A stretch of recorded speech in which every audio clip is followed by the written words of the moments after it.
all up. Never dreamed I would have been in this rut.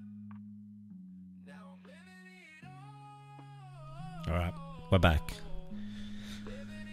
Another Creative Hour session. Tonight's music is brought to you by Suno. It's AI music. Hey, it's royalty free, and I can't get sued, and they can't get taken down. So, yeah, we're gonna do it. So, what I want to do tonight is, the other day I had a conversation, and I won't go into the specifics of it, but had a conversation with a person looking to set up, a business, or I guess like a business. And I won't say the domain, but it was an interesting conversation. There's been a couple of conversations that happened so far, and we spent a couple of hours just talking, trying to figure out what to do. Who's our market? Like, what is the problem we're actually trying to solve, and why us? And what can we do to solve it? And it was an interesting conversation. And the reason why I would say it's interesting is because I think there's still, you can sense a bit of creative tension. And I thought it was an interesting conversation, and, I think ultimately it was a good outcome. But what I did was I recorded it. I recorded the conversation we had like an online, like a Google Meet session. And the good thing about Google Meet is it records the transcript. And so it takes an entire transcript of the meeting. And then the trick is, and this is what I've been using on heaps of client stuff, actually just heaps in life in general, been using this technique quite a lot. You take that transcript and then you throw it into ChatGPT. You can start to mine it for insights, and it does an excellent job. Like, I've done this with creating client content, like copywriting content. We've done websites where instead of getting the client to write a Word document or the content they want, or instead of me gathering, research and marketing materials, and their like annual reports and things like that, and then writing that into website content, we just sat down and had an online meeting, record the transcript, and then I use that as the ground truth to then filter out and feed the structure of the website and the content. Because the structure and the content was built from everything the client had spoken about, and the structure was being pulled from the client's vision, which they had stated. Now, all of this stuff wasn't, by accident. Like, the meeting had, I went into it with very specific questions of, these are all the points I need to know, because I know later that I'm going to be mining this and extracting these insights, getting the AI to write the content, but it's only going to write based upon what has been given and the instructions applied to it. So that works incredibly well.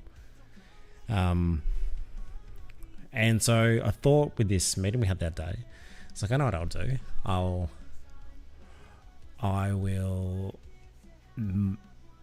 mine it for insights. And because there was a bit of tension, and I still didn't, like, the tension's like, it's marginal, but it was still there. And I thought, I want to get like a bird's eye view of this meeting, this potential opportunity, the partnership potential as well. And then just have it, just to get another set of eyes and ears, and not necessarily an opinion, but just a perspective, just to help inform my own thinking. And yeah, I did.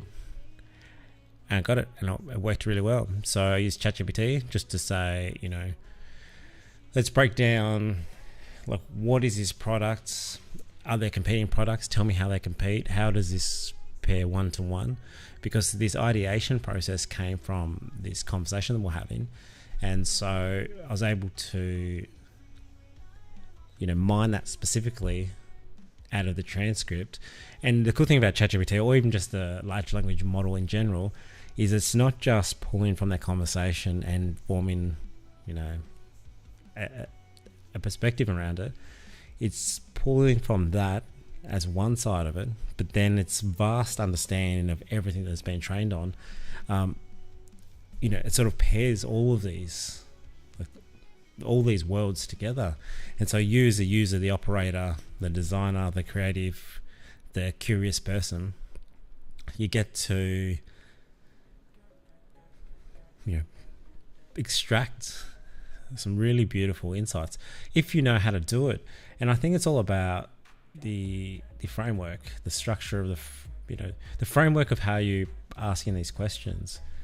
I think if you sort of do these one-shot things of like, write this content for this client that's in this industry, those one shot, they're ultimately flat.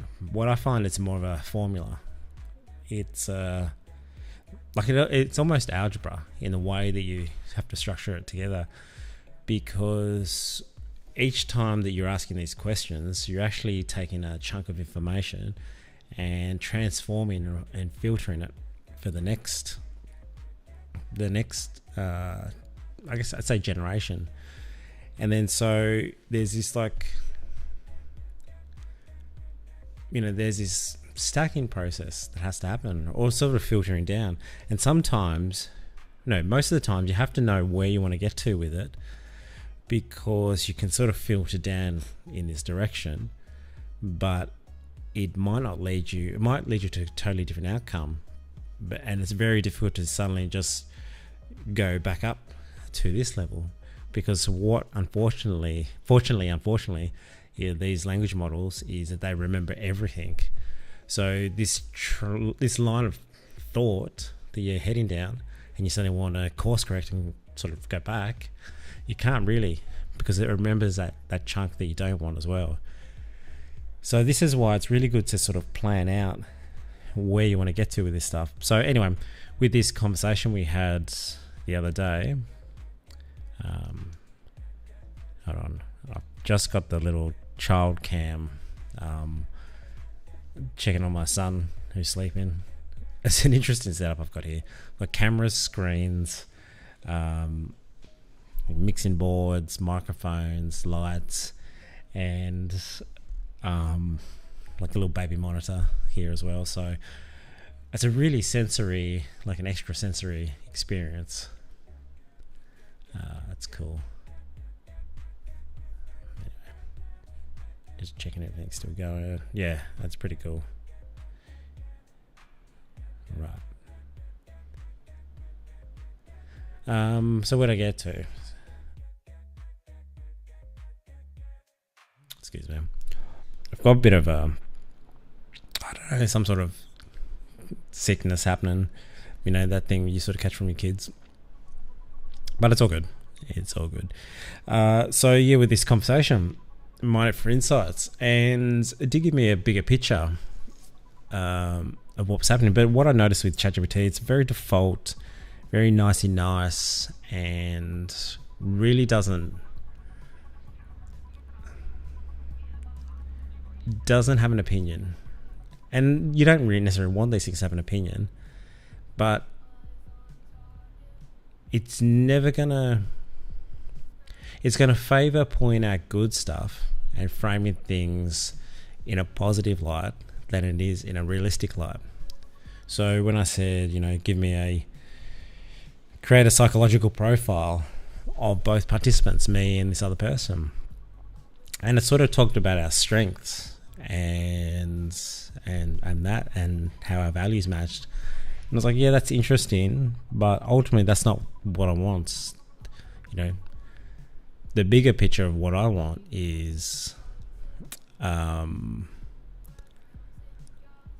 I'm just checking. I think the streams have. Just checking the streams. No, they're still going. Okay. I'm all new. I'm getting, like, this is such a new process for me, doing all this streaming stuff, so I don't even know necessarily what I'm going to do with it. I'm supposed to be doing an AI, actually. Oh, damn it. I think I've spent 15 minutes talking. Actually came here to do something. But anyway, long story short, is that the delivery of these answers coming back to me from ChatGPT was just a bit too weak, watered down, and to default nice. And that's not what I was after. I was after a very, very detailed analysis. So then I thought, well, I want these to be framed under the voice of Sigmund Freud. And the reason being is I just wanted this high-brow, high-level, ultra intellectual breakdown of what this is. Most of it I'm probably not going to understand, but the point was I just wanted this like mathematical, algorithmic,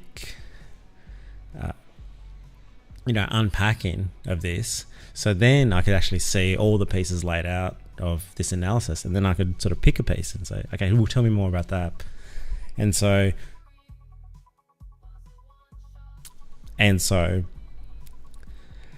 it worked out really well.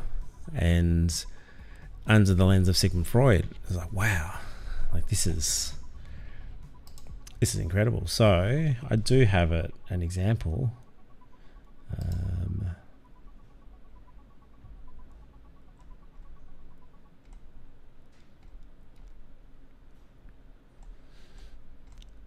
Okay, well, I might as well switch over to this now. This might be a little bit too small to see, but hey.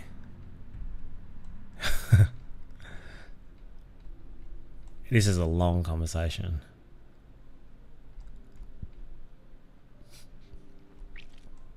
This was talking about the superego and ego and the id. I think it's called id or id.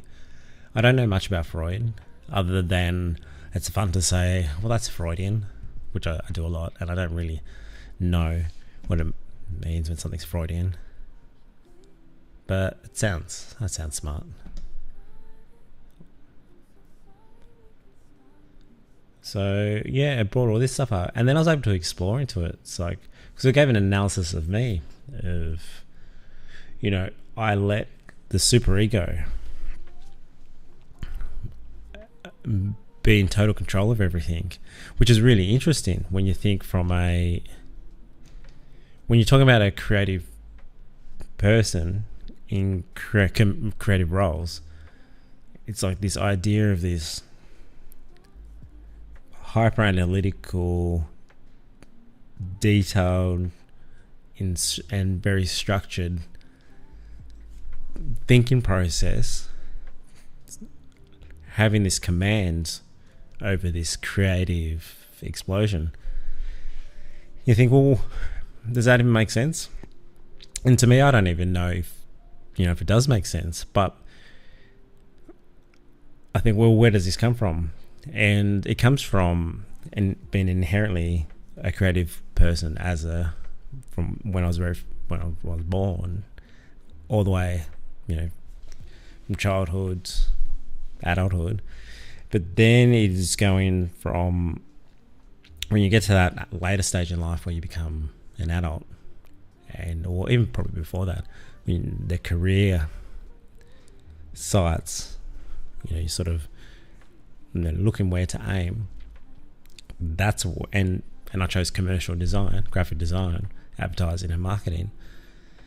That's where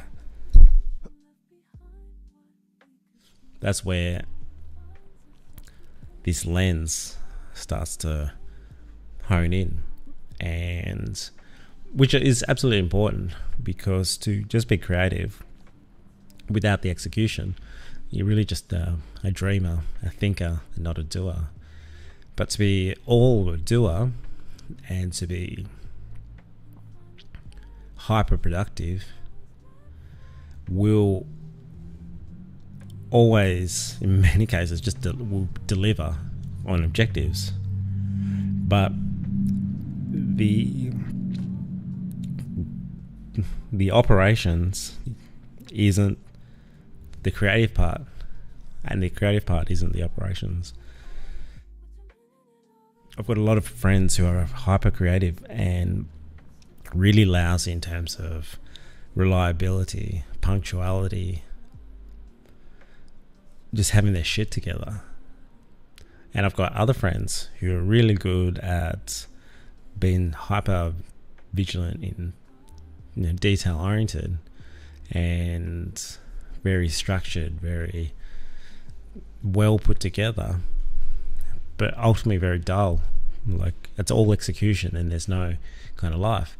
And so for me, this is like a part of what I'm doing here is just, sort of pulling it back and not allowing that super ego.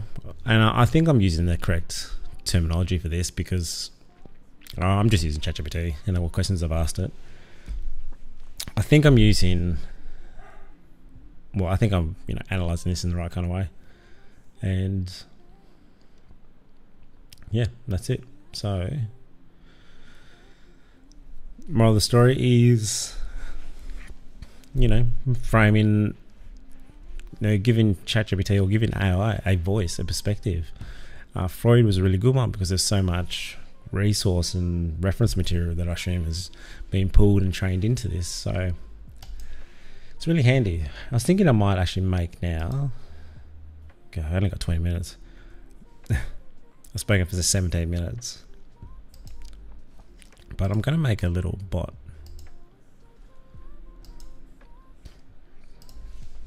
I'm going to call it Freud, I think. How do you spell Freud? F-U-R-D. We'll go Freud 2025. It's a year 2025.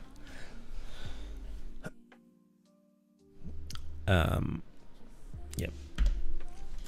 So here I'm just gonna, this is such a simple tool. I think a lot of people are sleeping on ChatGPT. Like, I know it's getting used for everything, but I don't think, well, I don't know. It doesn't matter.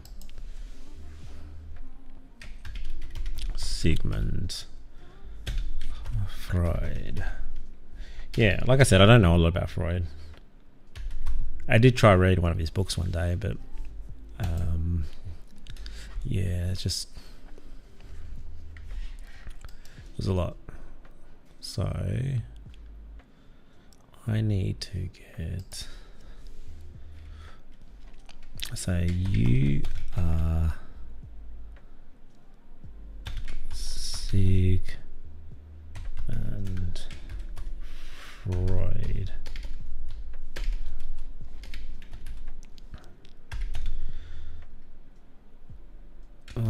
Will you?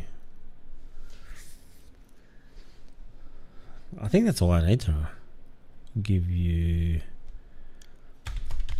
Text to review, questions, and what's that? Curiosities.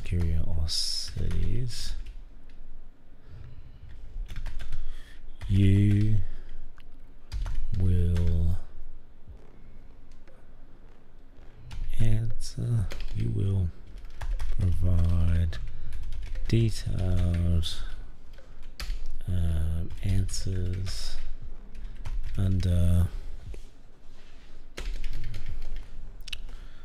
that utilize Sigmund Freud's theories.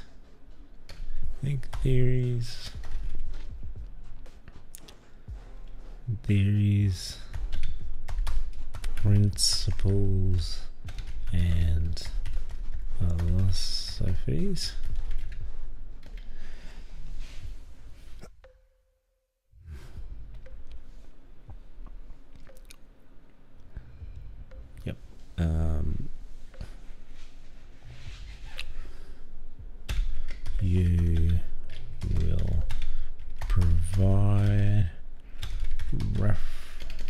references and quotes to help to aid in validating your analysis. You will provide no holds barred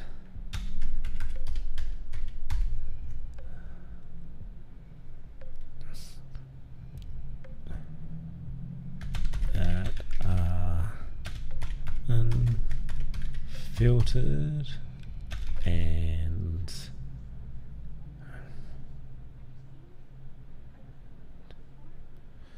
not concerned with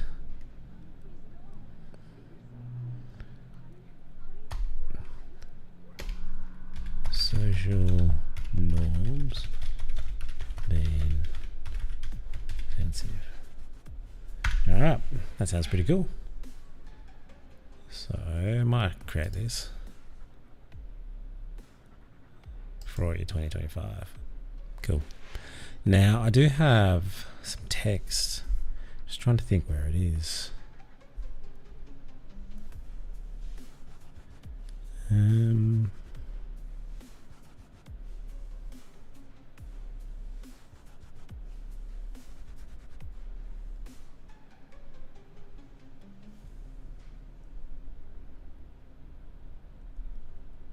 think there, so just need to drop that into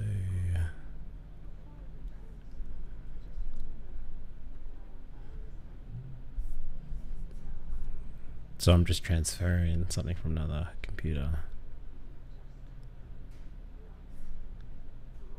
Oh, what?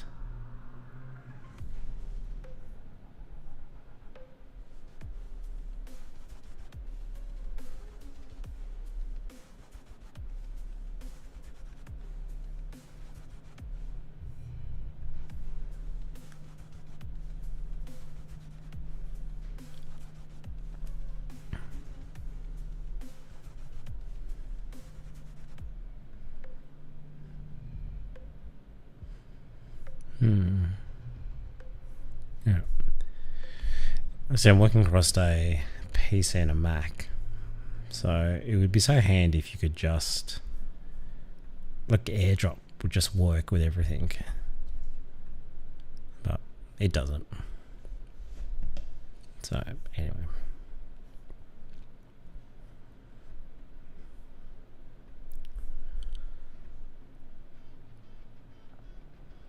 So I have to email to myself. It's like Dropbox is working, but there's a big 24 gig being synced at the moment. So yeah.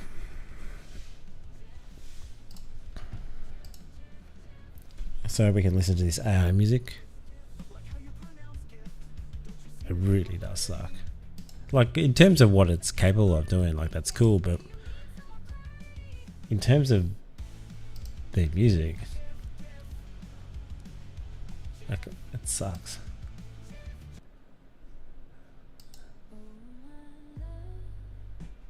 It sucks. Okay, I'm just downloading. Okay, so if we go.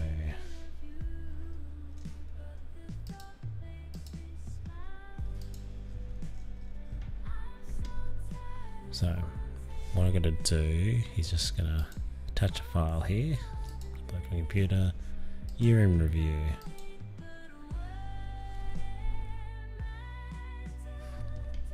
So the idea with this is I'm going to drop it in and just test this Sigmund Freud out.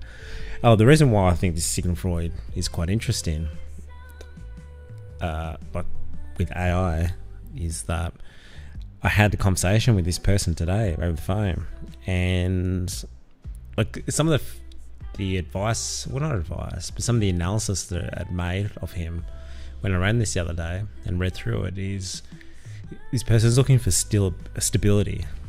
They seem to be, my understanding of what I read was the sort of like this visionary, and visionary is a very lofty word, but a person who thinks like up here in this big picture kind of way. A dreamer, in a sense. And what this person needs was some gravity, some way to connect those dreams into reality. They needed structure, something to hold on to. The Sigmund Freud said a father figure. Now, I don't think he's looking at me to be a father, but what I think he is looking for is groundedness, like to be grounded in reality. And I don't think he has the capability to take this thing up here and sort of see how it actually plays out in the battlefield. And I actually don't even think the vision was very good either, because after a bit of research, I found out that it was already made. But the idea itself didn't sound original to me anyway. And it was just fraught with problems. Hence why I ran the analysis over it, because I could see all these holes in it, and I had to sort of take a step back and think, is it just me? Am I being prejudiced? Am I using my intuition to prejudice rationality? So yeah, that's why I ran it. And so when I had a call with him today, and I just had all that understanding of where he is at in the back of my mind, based upon what I learnt from this Freudian thing. And yeah, so I thought, okay, well, I'm going to placate to that. I'm going to take this, because if this is what this person needs, let's just play to that. And lo and behold, you could feel the energy shift. Like there was this, this person had something like a greater oomph into their spirit, and like it's a real energy, a positive, good energy going back out there. I'm thinking that's really interesting, because I think there's a border, there's a fine line between pandering.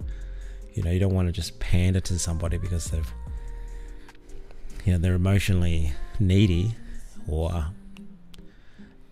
I think having these AI tools, it's allowing me to see these things. It's allowing me to see with a lens that perhaps biologically, perhaps with my own biases and psyche and experiences, I haven't trained or experienced to see that, recognize those sort of patterns in people. And yeah, just sort of, I think there might be something to that. Just kind of getting a feel for what someone else needs from me. Well, not from me, but what do they need? Now I've got the tools and a better sense of the situation to sort of assess, okay, is this opportunity worth it? Is this person worth taking the time?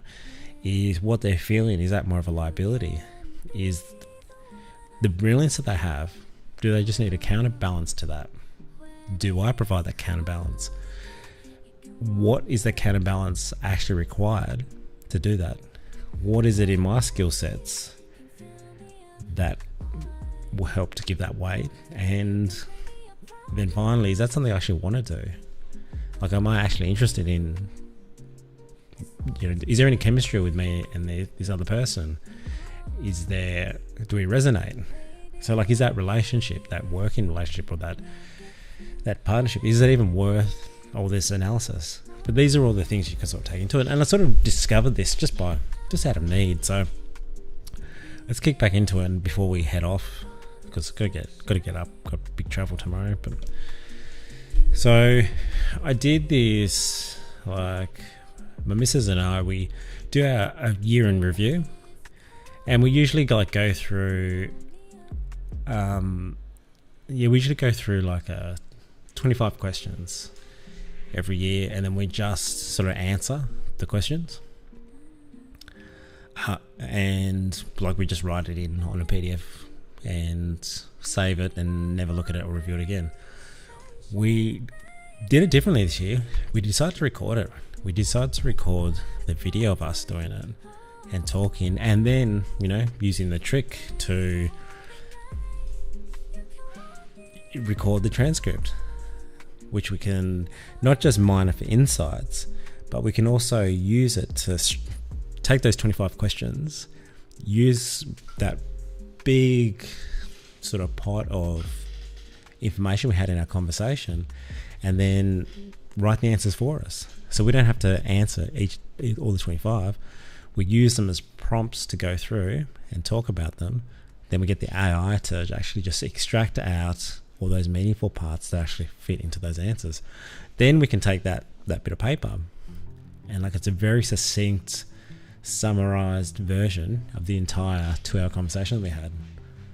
So, yeah. So this is what it looks like. This is just the transcript itself. Because we're in the same rooms and sitting next to each other, we didn't have, like, it with other transcripts, it says who's speaking at what point, because, you know, if someone's speaking on their computer and someone's speaking on their computer, the system just knows who's speaking at what time. But because we're sitting in the same room and we just had the same iPhone, there is no real delineation. So, but there was a way around it, I found. And we're just going to try it now. So what I want to do is just want to run through this and, yeah, just get to do things. And I'm going to change this song because, okay. So this is our conversation. Now I've got to preface it by saying, because there's no split, because it doesn't know who's who, but I talk about certain things, my partner, she talks about certain things, so I'm just going to define 2 roles so I can sort of split apart who's who. So I'll go analyze this conversation. So Kyla is the mother and Ben is the father. So see what it does.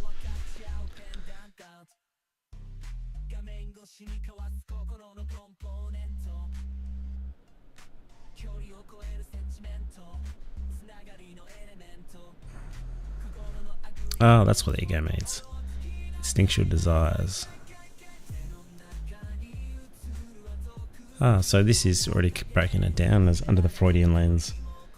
Maybe that's why I should rename it. The Freudian lens.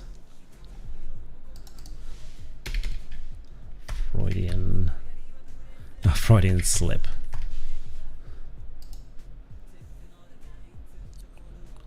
Okay, so...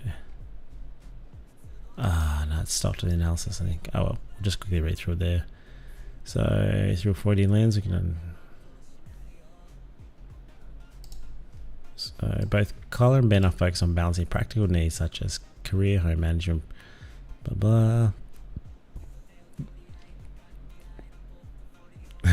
Okay. What's really fascinating about doing these, especially streaming, is, you know, hey, you know, it's very transparent. So Ben in particular shows an internalized societal pressure regarding the concept of providing and being the traditional man.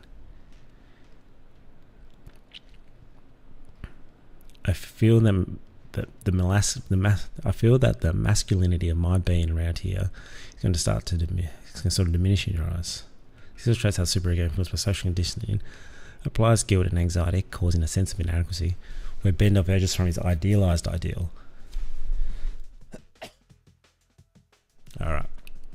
I think it's working. I actually want it in the voice of what's it called? Sigmund Freud.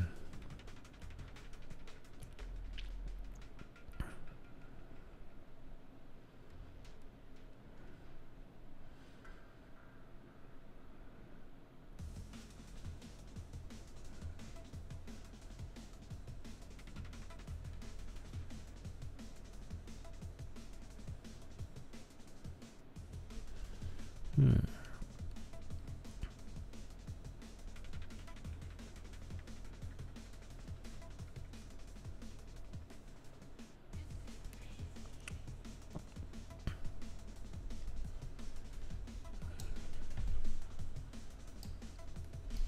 I'm going to do that again.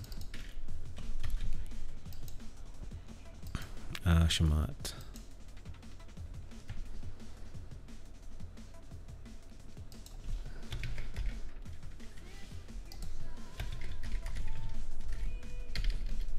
You will.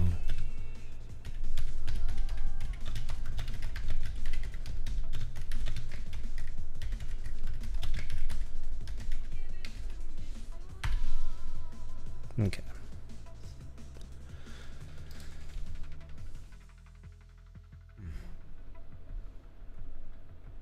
Hello. Alright. My mixer doesn't have a mute button. It's so annoying. Okay. So let's try this.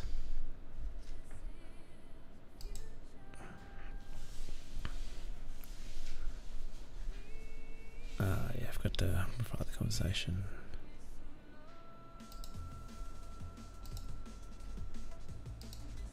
Open. I'll write that again. Here we go.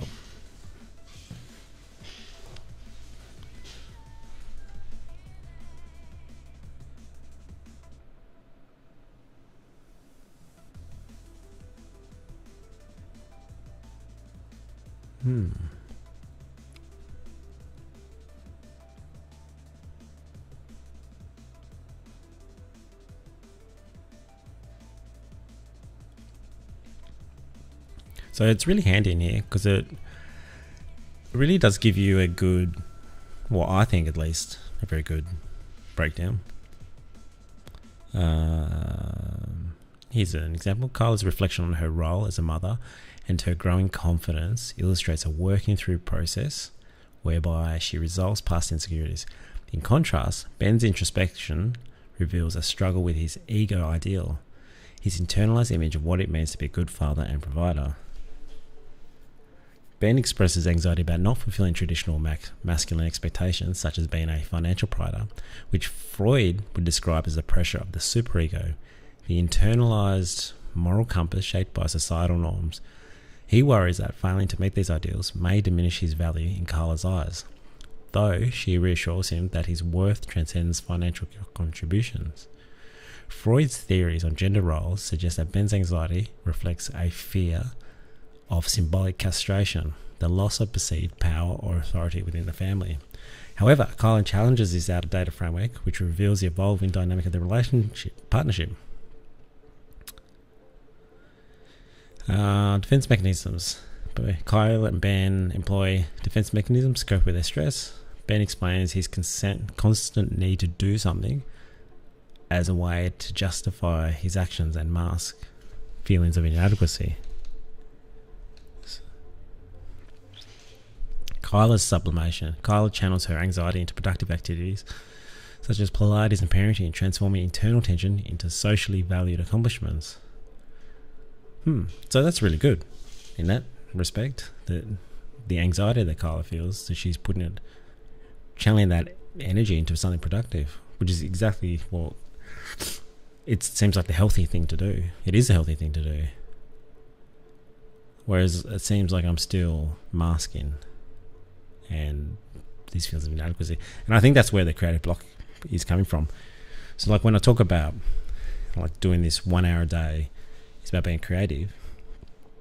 Yeah, it absolutely is. But I think it's removing those masks. And this is like the point of these isn't to get all, woo woo and talk about feelings. The point is, like, this is how you use ChatGPT to do something like this, but then the value of what you can gain, like it's fascinating. Yeah.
So this is a really fascinating read. I suggest that, hey, I don't think anyone's watching, and maybe no one will watch this, but if anyone is tuning in out there, yeah, try this. This might be some good content. Actually, I think what I'm going to do, because I'm going to do a show, and what is it? Creative World. I'll call it AI Die, but I'm going to create a document. I'm just going to call this. I've got topics. Show topics.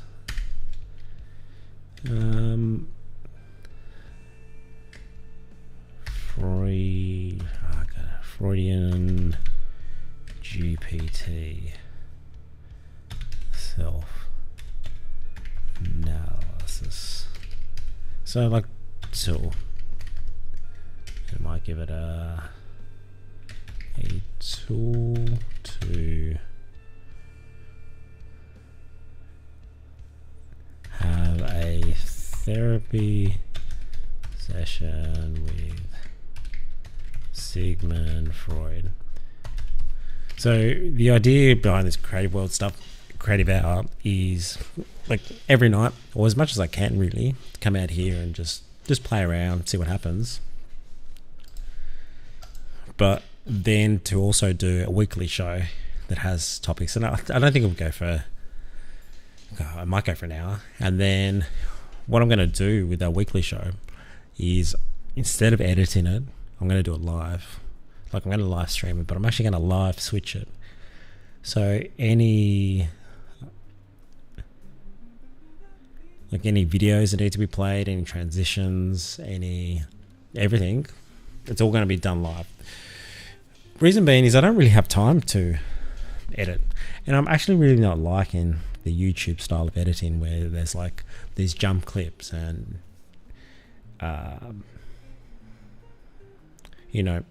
all the words are cut, everything's chopped together. It's like, this is not how people speak. Jump cuts. It's like, that's not how people speak. Like, people do go and they do think. And I think this idea of we have to get this captured audience and everything has to be now and now and now, bang, bang, bang, bang, bang, bang, bang, doesn't make it better. Just makes it quicker. So, yeah. I forgot what I was going to say. But even that's a part of it. Like, forgetting what I was going to say. So, anyway, so I've got my little, I don't know what this thing's called, Elgato Stream Deck. It's just a tiny one. I didn't want to get something hardcore. So it's just a little tiny Stream Deck, and I'm going to use that to, do edit on the fly, or so where I can do like this. Cut to that. Full screen, back to me, and then clip. Another clip. Back. Play the clip again. What else have I got in here? So, yeah. That's what I'm going to be doing. So I'm going to write some topics in here. And yeah, we'll just eventually, we'll eventually do them week to week. And then I think what I'll do, because I want this content to be helpful, I'll probably just chop bits out and clips and just put them up on TikTok or something like that. Whatever we create. So yeah, anyway. If you see me looking down, it's because I've got a monitor here and a monitor up there. And I'm just trying to get a feel for all this stuff. I think I will change the setup at some point. But hey, it is what it is. So anyway, we can get back to this. There's one more thing I want to do. Unconscious drive for control and safety bins. So it says a lot about me. I think Kyla is actually doing really well. Well, I believe that she's doing really well too. Not just because I've read this. But this is really good because I've got I feel like I'm stuck with these creative blocks. And I really just want to get to the bottom of it and figure it out. Because everything in my life is great. Like, it's wonderful. It's incredible. I've got a beautiful house, beautiful family, beautiful kids. Everything I could have wanted, I have. So there's still one part that doesn't feel like it's fully there yet, and that's this creative, or this inner creative voice that I think was there when I was a child and even as a teenager, but I don't think it's actually had any time or place since then. So yeah. Music's not bad. So Ben's recurring concern about financial security reflects an unconscious repetition compulsion as he seeks to resolve unresolved childhood fears of instability.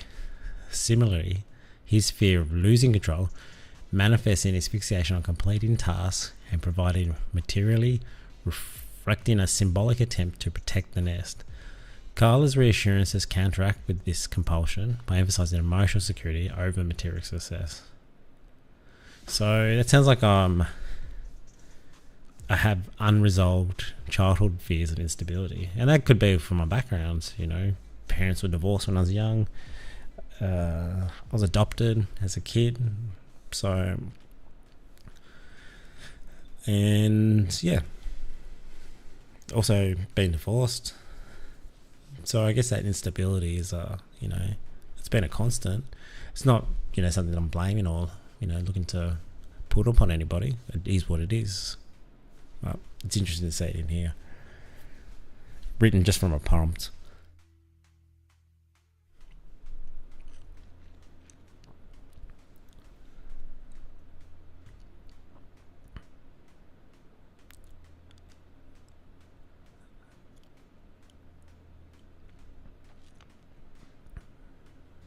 That's pretty cool. So, alright.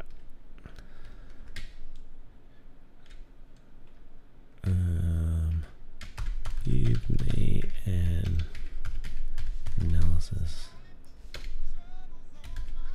on Ben.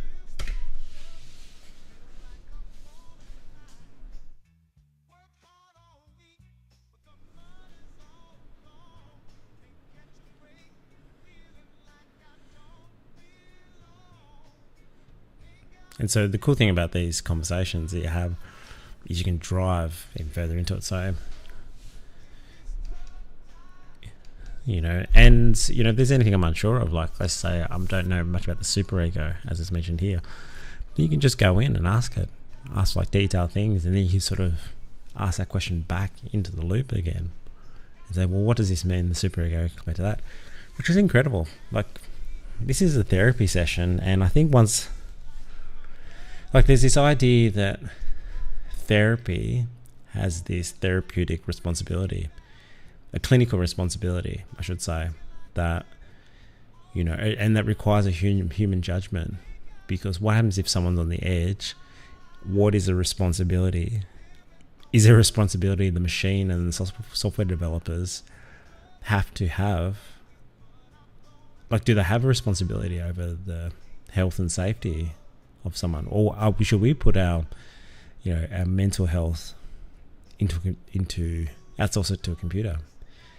I think a lot of the problems we have are coming from the computers. So it's an interesting question, but that should be for the individual to decide. That should be for me to decide that I want an AI therapist, you know, connected this to a voice. Because I noticed with therapists is they mostly listen. They do provide answers, but I don't think giving someone an answer is the answer. Letting somebody express themselves and then guiding them, that they keep asking the question that will ultimately lead them to the answer they want. The patient, the person, they need to find the question. You can't give them the question. They have to ask that question. I think the therapist just provides a framework for them to ultimately reach that question. Because once they have that question, then they have steps towards finding an answer. The question is the hardest part. The answer is easy. It's the question that's hard. So we'll just read through some of this and then I'm going to go to bed. Ben's in a conflict. So the internalized voice of social expectations. I have instinctual desires for freedom, creativity, and spontaneity. The ego, the conscious, rational part of my psyche, finds itself caught in the middle, trying to mediate between these opposing forces. Superego's voice. Ben feels immense pressure to provide financially and to embody a culturally reinforced ideal of masculinity. His fear of being seen as inadequate reflects the superego's harsh judgment, which Freud believed stemmed from early socialization and parental expectations. Id's desire. Ben craves autonomy and self-expression. He fantasizes about pursuing creative endeavors, participating in jiu-jitsu, and living free from the constraints of traditional work. His wish to hunt and gather reflects a primal urge for accomplishment beyond domestic chores.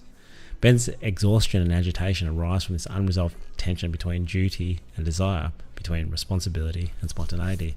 Now, me being Ben, that it was really well articulated. It's a really good articulation of how, Ben feeling.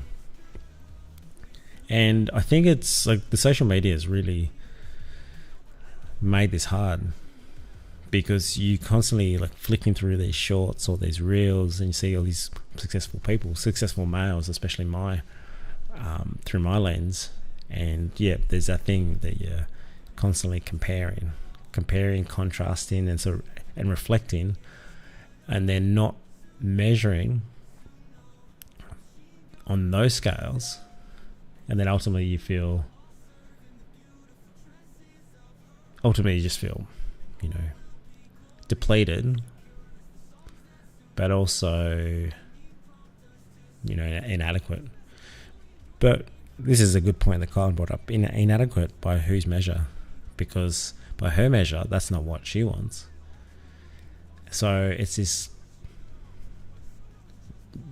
measure I put on our situation purely fictitiously, just from things you see on the internet. But nothing on the internet's real. So anyway. So number 2, fear of symbolic castration. Freud would interpret Ben's anxiety about financial inadequacy as a manifestation of symbolic castration, the fear of losing status, power, or control.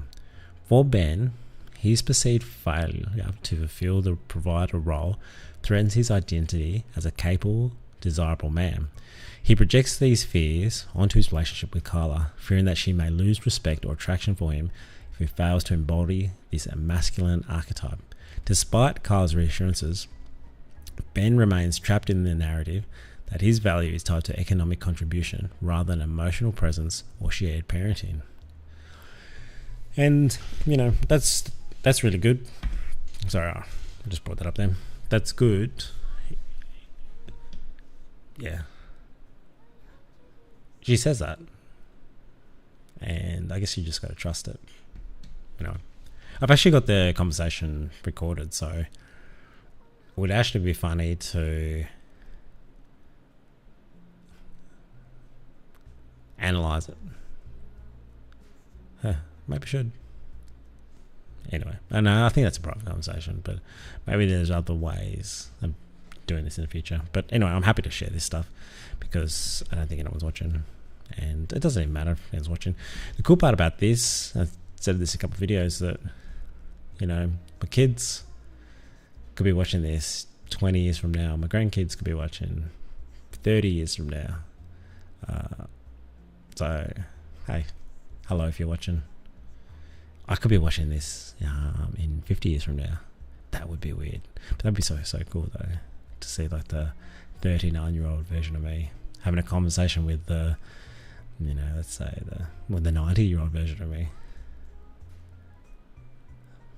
That would be pretty cool. Anyway. Defense mechanisms. This is an interesting one. Ben displays several defense mechanisms as he copes with the pressure of daily life. Projection. Men assumes that others, particularly Kyla, judge him for not earning enough or achieving conventional success. Though this judgment may be his own internal projection, He justifies his relentless busyness and inability to relax by framing it as a necessary for the survival and advancement of the family. Displacement. Ben redirects his frustration about larger existential concern, e.g. purpose, financial security, into smaller, more tangible frustrations, e.g. household chores and productivity. This is really fascinating because this is exactly how I feel.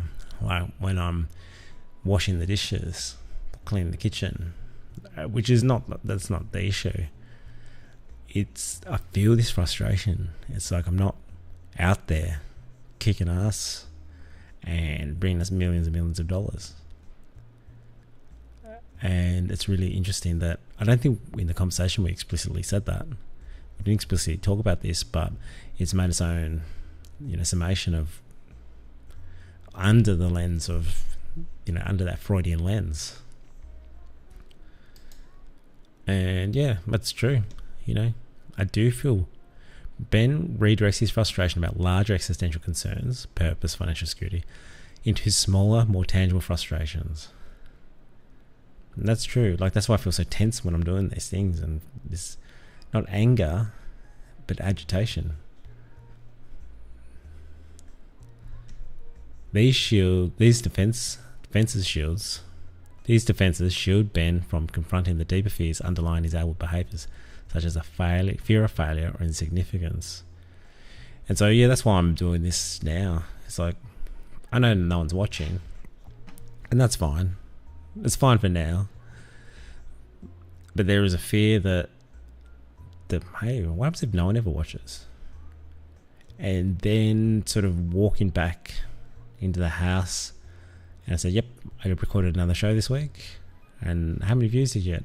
None. And knowing that this is a long road, like I was listening to Mr. Beast the other day, and he said in 7 years, no one really looked at his stuff.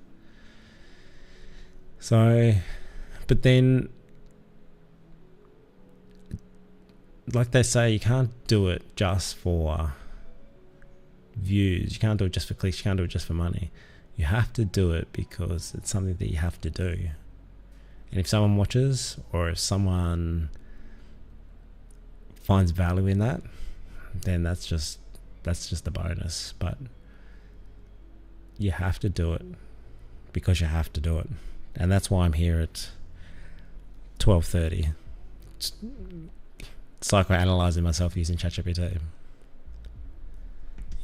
So, well, I might just get to the bottom of this and we'll call it.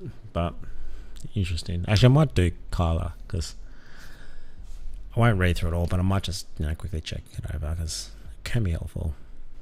Okay.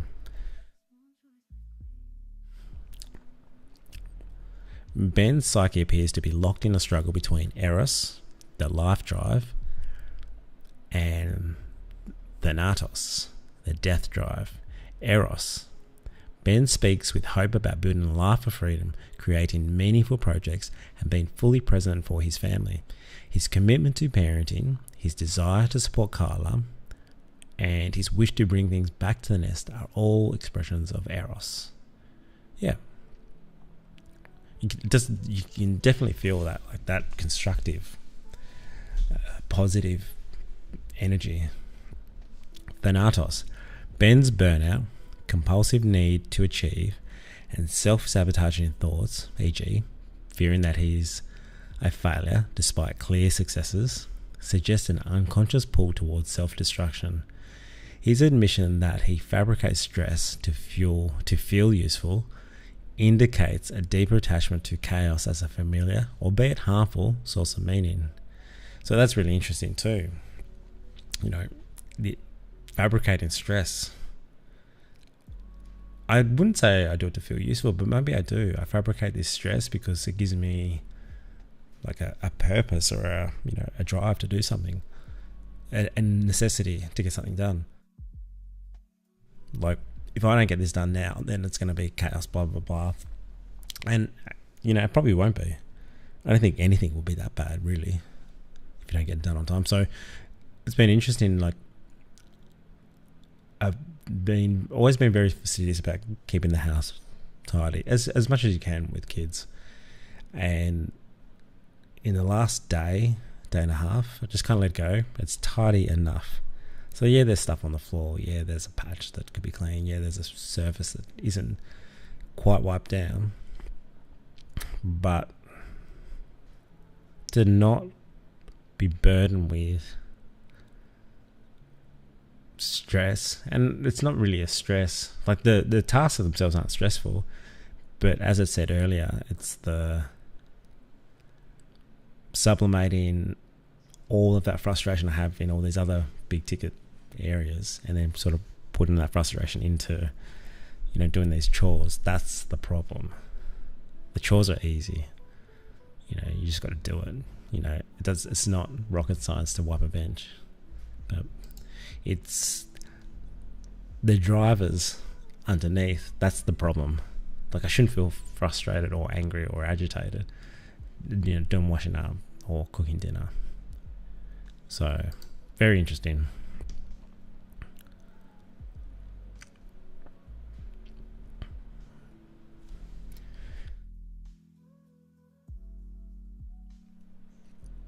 Okay, Ben's fear of inadequacy may stem from early childhood experiences and his relationship with paternal figures. Yeah, I've always had a problem with paternal figures. I guess, like everybody, you blame your dad, but yeah, and I think it's sort of manifested in anybody in a sort of paternal authoritarian role. I always clash with. Freud argued that unresolved dynamics with one's father often re-emerge in adult life as conflicts over identity and authority. Ben's references to cultural expectations of fathers hint at an unconscious comparison between himself and an idealized or feared paternal figure. So I think that's what it sort of comes down to, is like, I don't want to be like my dad. And I won't go into what he's like, but he could have done better. He could still do better. And so I look at that and look at my kids and like, nah, not doing that. So his admission that he feels primitive urges to provide and protect is consistent with Freud's view of the primal father complex, the inherited expectation that the father must be strong, independent, and invulnerable. This belief may also lead to feelings of guilt when engages in domestic tasks rather than the external hunts. That's true. That's really true. So it's good to see these externalized, because, yeah, okay.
Okay, some interesting read.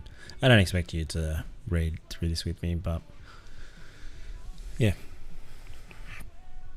just sort of be aware that this is possible. This process, this analysis. Ben's narrative is one of striving for integration, a reconciliation between his need for purpose, autonomy, and connection. His current burnout and dissatisfaction reflect an unresolved conflict between his imposed identity as a provider with his true identity as a creator and partner. Freud might recommend that Ben engage in practices that allow his unconscious fears and desires to surface in a controlled and constructive way, such as accepting the fluidity of gender roles and redefining success on his own terms. So that's an interesting one. And I really have accepted the fluidity of gender roles. I don't see it as a gender role. well, maybe I do. Like, I don't look it down upon like men for doing housework. Look, it's not like that. But I guess that the other part of it, which is that my role as a father should be out there, hunting and gathering, and I'm not out there in that kind of way. I think that's what I need to redefine. Because I can kick ass. Well, if it's back kicking ass, I can do that. Otherwise, like, even doing this now, I was trying to figure this out. Recording it, being vulnerable, sharing this on the internet. This is going to be out there forever. Yeah.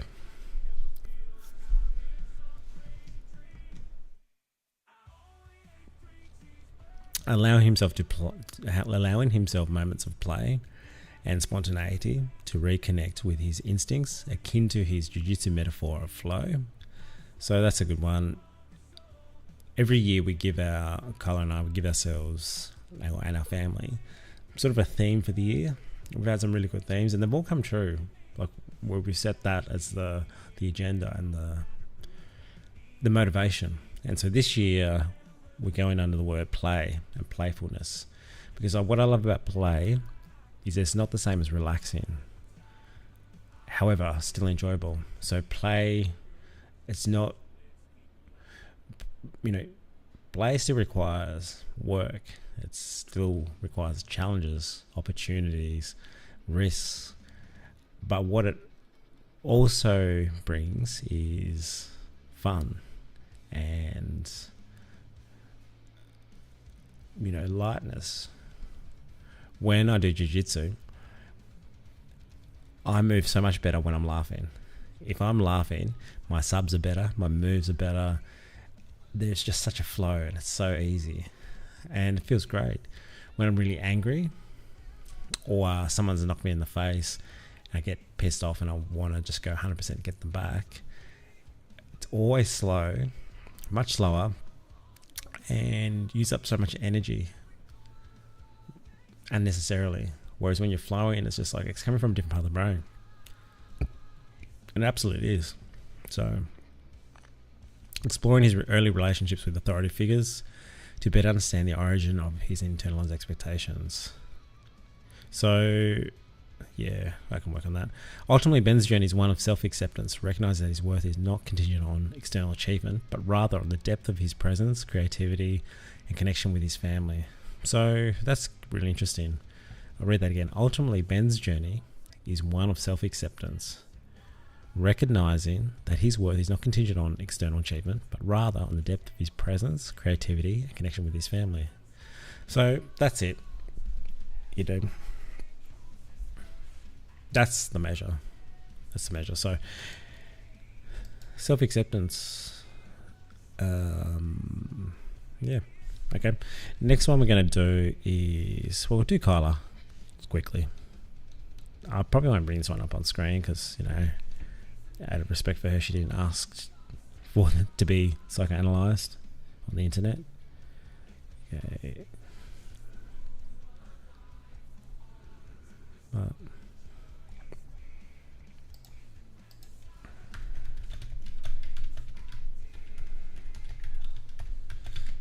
so I might just end the stream here now, but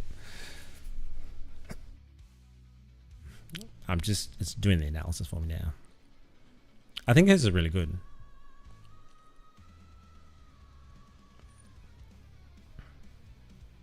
Actually, I better go to bed.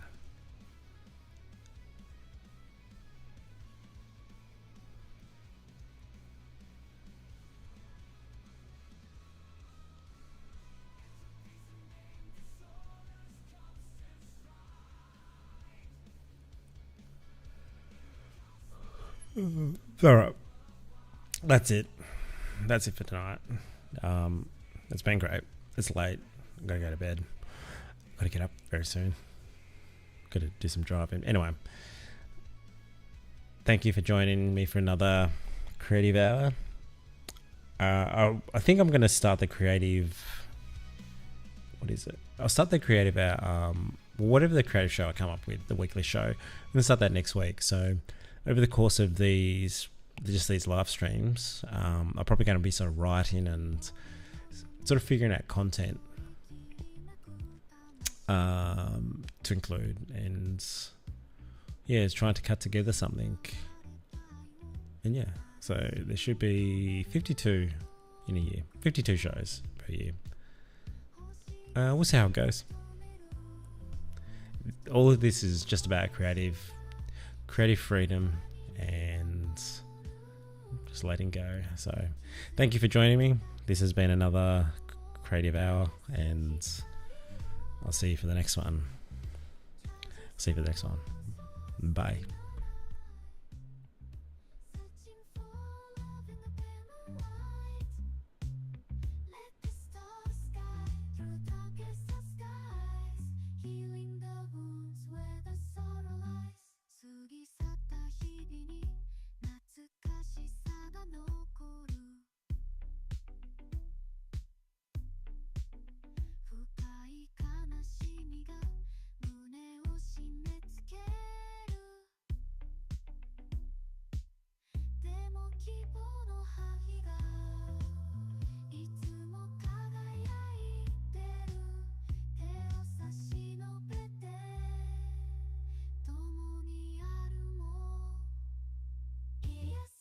光